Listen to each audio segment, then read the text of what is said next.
Բարի լույս, ինչ է երկնքի առկայությունը։ Սիրելիներ, երբեմն ինքներդ ձեզ այդ հարցադրումը արեք։ Հասկանալու համար, թե ուր ենք մենք ձգտում։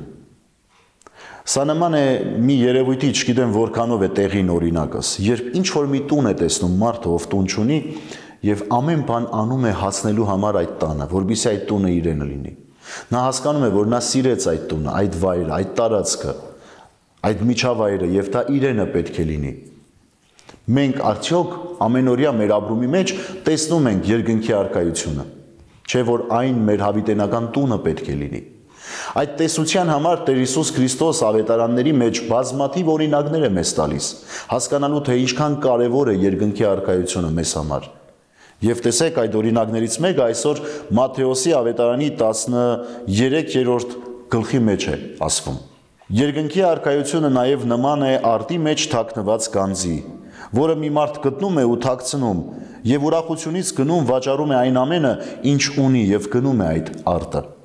Երկնքի առկայությունը նաև նման է մի վաճառականի, որ գեղեցիկ մարգարիտներ է փնտրում, և թանկարժեք մի մարգարիտ գտնելով գնում վաճառում է այն ամենը, ինչ ունի, և գնում է այդ մարգարիտը։ Ուրեմն երկնքի առկայությունը թանկ է մեր ունեցած ամեն ինչից, եթե մենք ճիշտ հասկանում ու արժևորում ենք այդ առկայության կարևորությունը մեր կյանքում։ Անտունի մնալը լավ չէ,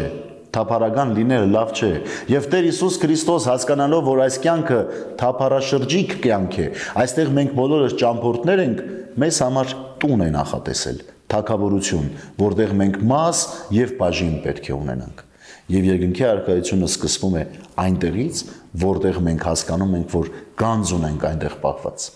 Սիրելիներ, այսօրվա ընթերցման պատգամը հետևյալն է։ Երկնքի առկայությունը սկսվում է մեր անձերի մեջ, մեր մտածումների, մեր սրտի, մեր հոգիների մեջ։ Եվ այն կլինի այն ժամանակ, երբ մենք մեր Տեր Հիսուս Քրիստոսի հարությունն ու հավիտենական կյանքի այդ երաշխիքը կարողանանք ապրել մեր անձերով։ Մեծ պահքը շարունակվում է և քիչ ժամանակ է մնացել մեծ պահքի ավարտին, մոտենալու այդ առկայության զգացողությանը։